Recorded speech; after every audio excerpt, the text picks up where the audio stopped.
Estamos de volta com o Nordeste Acontece e eu recebo aqui no estúdio a repórter Fernanda Martinelli. Ela que é nossa correspondente em Brasília e a gente vai conversar um pouco sobre a cobertura do impeachment da presidente Dilma Rousseff e os desdobramentos políticos. Boa noite para você, Fernanda Martinelli. Boa noite, Ana Ruth. Boa noite a todos que acompanham o Nordeste Acontece. Pois é, estivemos lá acompanhando passo a passo de tudo que aconteceu nesse processo tão traumático para a democracia brasileira, Ana Ruth, para o povo brasileiro, até porque, independente de qualquer situação, o impeachment sempre é um processo traumático para o povo brasileiro. E tem um aspecto nessa questão do impeachment, Fernanda. Ainda vai ter um desdobramento no Supremo Tribunal Federal com relação àquela, a gente poderia chamar de pedalada dos senadores que preservaram os direitos políticos da ex-presidente Dilma Rousseff? Essa foi uma decisão que acabou gerando muitos questionamentos no Senado Federal, porque, de acordo com a Constituição, por ter sofrido o impeachment, ela não teria direito a manter esses direitos políticos. Mas, dentro de uma questão de ordem que foi apresentada pelos senadores que fazem parte do apoio a Dilma Rousseff, acabou sendo aprovado que ela mantivesse esses direitos políticos. E isso, a grande preocupação é que isso abra um precedente para outros parlamentares que possam sofrer processos de cassação, como é o caso do ex-presidente da Câmara, Eduardo Cunha, que deve sofrer esse processo no próximo dia 13 de setembro. Então, vai ainda ter desdobramentos no Supremo Tribunal Federal. Alguns parlamentares entraram com ações já no Supremo para debater essa questão. Muito se questionou do porquê que o presidente do Supremo, Ricardo Lewandowski, que foi quem comandou a sessão do impeachment, abriu também essa brecha para que tivesse essa votação e ainda se vem questionando. E também existe uma outra preocupação, que é de uma possibilidade de Dilma Rousseff vir como candidata a senadora ou a deputada federal em 2018. Existe uma preocupação de populares que apoiaram o impeachment e também de parlamentares que temem perder o seu mandato, digamos assim, tanto em São Paulo, no Rio Grande do Sul, que são estados que ela pode criar um nome e sair como candidata. Então, já vai haver esse entrave nessa decisão de manter os direitos políticos de Dilma Rousseff. Lembrando que ela também pode ser escolhida para ser secretária em um estado, por algum governador, algum prefeito. Então, foram várias brechas que foram abertas com essa decisão. Fernanda, você falou aí de um cidadão chamado Eduardo Cunha, deputado federal afastado, ex-presidente da Câmara dos Deputados. Julgamento dia 13. O que esperar?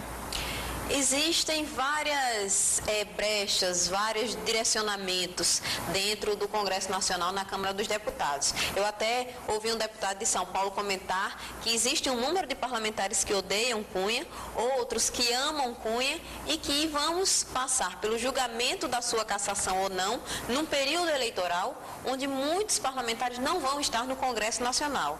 É importante lembrar que Eduardo Cunha tem que ter pelo menos 257 votos favoráveis à sua cassação para que ele possa ter o mandato suspenso.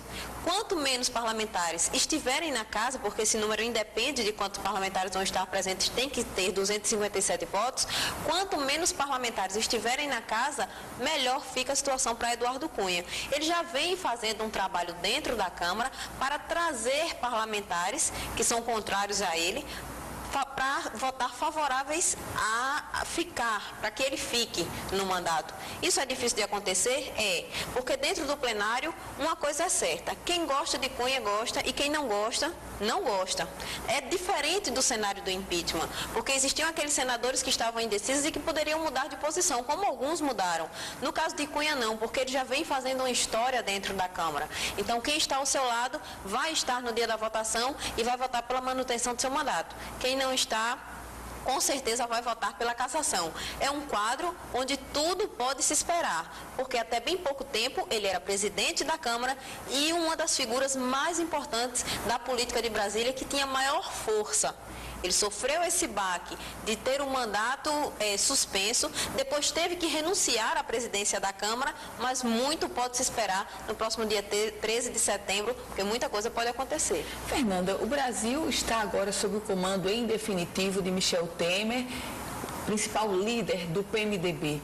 O que você espera desse governo Michel Temer? 2 anos e 4 meses, tempo curto. Um tempo curto para prejuízos que já vem de muito tempo no governo federal. A crise que se instalou no Brasil, temos um número cada vez maior de desempregados e esse número vem crescendo cada vez mais. Então, é importante que a população veja que, enquanto o governo de Michel Temer era interino, era possível colocar a responsabilidade no governo do PT e no governo de Dilma Rousseff.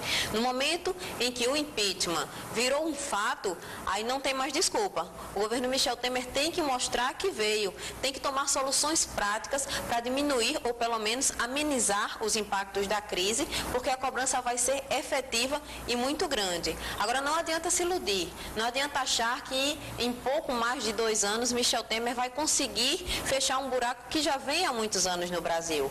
Não adianta achar que virar um governo efetivo vai fazer com que os problemas se solucionem. É um prejuízo muito grande e ele vai ter muito trabalho junto com a sua equipe ministerial para poder pelo menos amenizar, porque da crise o Brasil só deve sair, pelos cálculos de muitos economistas com quem eu pude conversar em Brasília, pelos próximos 3 ou 4 anos.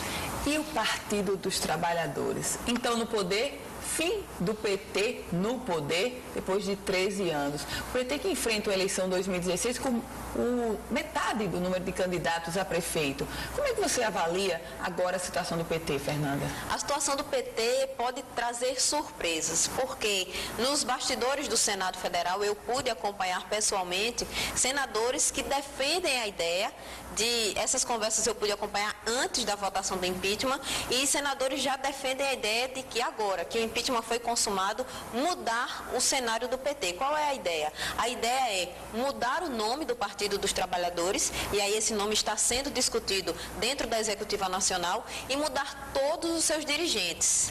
Todos, sem exceção.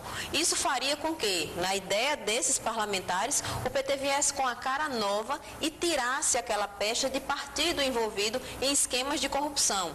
Muitos parlamentares, a grande maioria dos componentes do PT, já apoiam essa ideia. Essa seria uma prática que seria feita em meados de maio de 2017, para que se pudesse trabalhar essa nova roupagem do Partido dos Trabalhadores já para as eleições de 2018. Então, é possível que o PT mude de sigla, mude de dirigentes e também mude de cara.